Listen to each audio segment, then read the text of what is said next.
हे WhatsApp guys blockchain जिसके बारे में कहा जा रहा है कि ये हमारा पूरा बैंकिंग सिस्टम बदल सकता है या फिर बैंक को रिप्लेस ही कर सकता है। तो आइए आज इस वीडियो में इसी के बारे में बात करते हैं।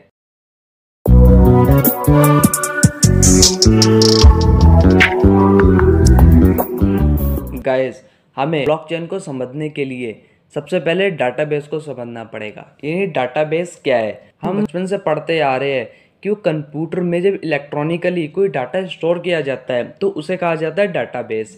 और ये एक टेबल फॉर्मेट में स्ट्रक्चर किया जाता है, यानी टेबल फॉर्मेट में बनाया जाता है ताकि हम आसानी से इसे सर्च कर पाए, फिल्टर कर पाए, यानी हमें कोई भी चीज़ ढूंढने में परेशानी ना हो, हम आसानी से अपने सामान को ढूंढ पाए। या उसी तरह समझ सकते हैं जैसे आपके कंप्यूटर में स्प्रेडशीट होता है, लेकिन स्प्रेडशीट जो होता है वो एक पर्सन के लिए डिफाइन किया गया होता है या फिर एक छोटे से ग्रुप के लिए डिफाइन किया गया होता है। लेकिन डाटाबेस एक लार्ज अमाउंट ऑफ कम्युनिटी के लिए डिफाइन किया जाता है और large amount of information save करने के लिए डिफाइन किया जाता है।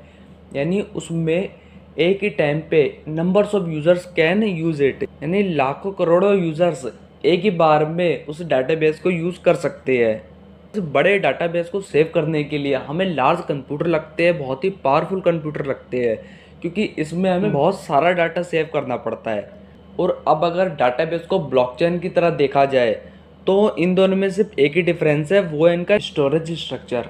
डाटाबेस में हम टेबल के फॉर्मेट में स्टोर करते हैं, लेकिन ब्लॉकचेन में हम ब्लॉक के फॉर्म में स्टोर करते हैं।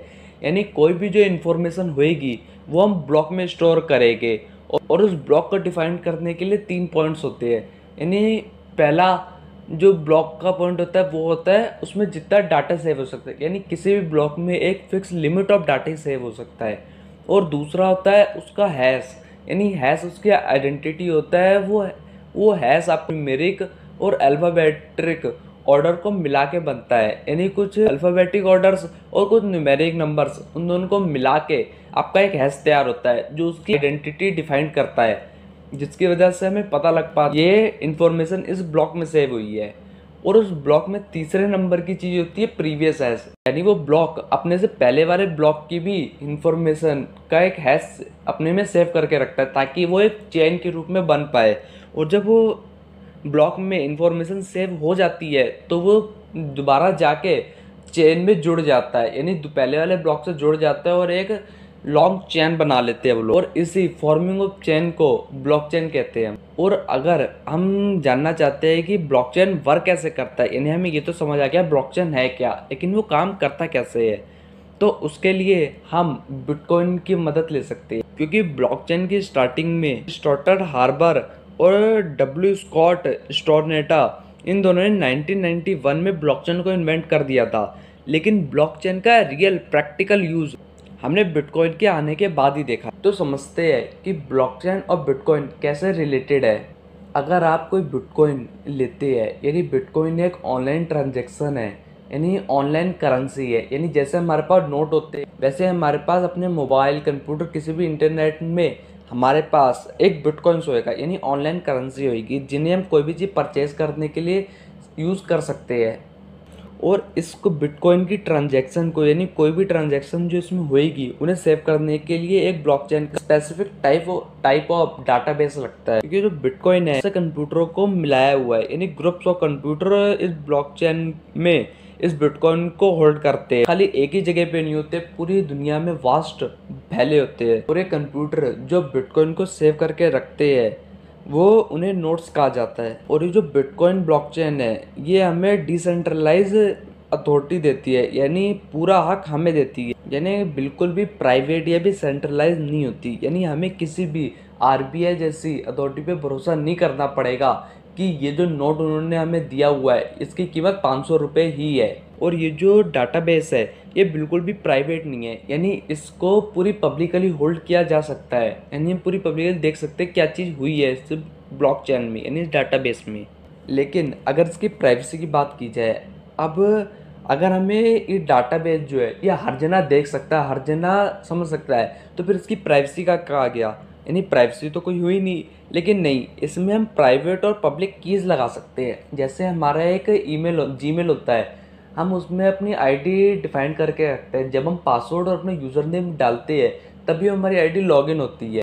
लेकिन उस आईडी से अगर हम कभी किसी को कोई ईमेल भेजें तो उसके पास हमारी एक स्पेसिफिक इन्फॉर्मेशन ही जाती है, और जब तक उसके पास हमारा यूज़र नेम और हमारा पासवर्ड नहीं होएगा तब तक वो हमारा ईमेल को नहीं खोल सकता। यानी उसके पास पता लगेगा उसके पास ईमेल आया है इस जगह से, लेकिन उसके पास पूरी इन्फॉर्मेशन नहीं होगी ये बंदा है कौन।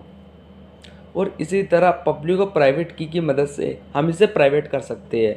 और ब्लॉकचेन इसलिए भी सिक्योर है क्योंकि ब्लॉकचेन में जो ब्लॉक के फॉर्म में जब डाटा सेव होता है और वो दोबारा लिंक किया जाता है तो उसे हम खाली राइट कर सकते हैं, दोबारा रीराइट नहीं कर सकते, यानी उसमें कोई भी चेंजेस नहीं ला सकते।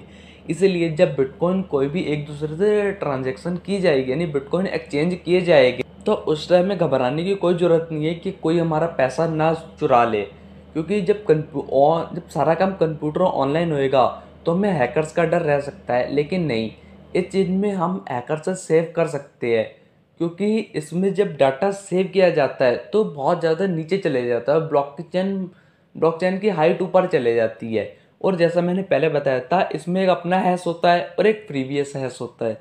यानी जब इसमें कोई डाटा सेव किया जाता है और अगर उसे बदलने की कोशिश की जाएगी तो उस टाइम उसका प्रीवियस हैश तो वही रहेगा, लेकिन जो उसका अपना हैश है वो चेंज हो जाएगा पूरी तरह, और जिसकी वजह से अगला जो ब्लॉक होएगा उसका भी हैश चेंज हो जाएगा और ऐसे पूरी लॉन्ग चेन डिस्टर्ब हो जाएगी, जिसकी वजह से हम पता लगा सकते हैं कि ये किसने की है। लेकिन जैसा मैंने आपको पहले वीडियो की स्टार्टिंग में बताया था कि ब्लॉकचेन बैंक्स को रिप्लेस कर सकता है, तो कुछ हम पॉइंट देख कि ब्लॉकचेन और बैंक्स में क्या डिफरेंस है।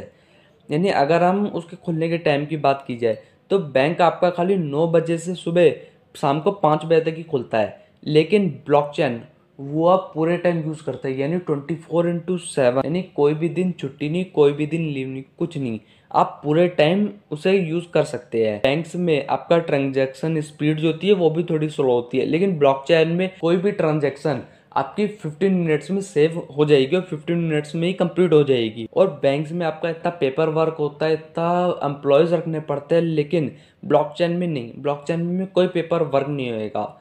लेकिन ब्लॉकचेन में ये नहीं है कि कॉस्ट नहीं लगेगी, ब्लॉकचेन में आपको इतना सारा डाटा सेव करना है तो उसके लिए लार्ज कंप्यूटर का आपको पैसा देना पड़ेगा, और खाली डाटा को सेव करने का ही नहीं, बिटकॉइन को माइन करने का भी। और इसके लिए मैं एक सेपरेट वीडियो बना के रखूँगा कि बिटकॉइन की माइनिंग होती क्या है। लेकिन किसी भी चीज़ के खाली फ़ायदे नहीं हो सकते और हर चीज़ के कुछ ना कुछ नुकसान भी होते हैं, तो इस ब्लॉकचेन के भी कुछ नुकसान हैं। यानी लो ट्रांजैक्शन पर सेकंड, यानी एक सेकंड में कितनी ट्रांजैक्शन करता है उसकी स्पीड, क्योंकि इसमें हम खाली 15 मिनट में एक ही ट्रांजैक्शन कर सकते हैं, लेकिन बैंक्स में हम इससे ज़्यादा कर सकते हैं। और गाइस आज की वीडियो में इतना ही।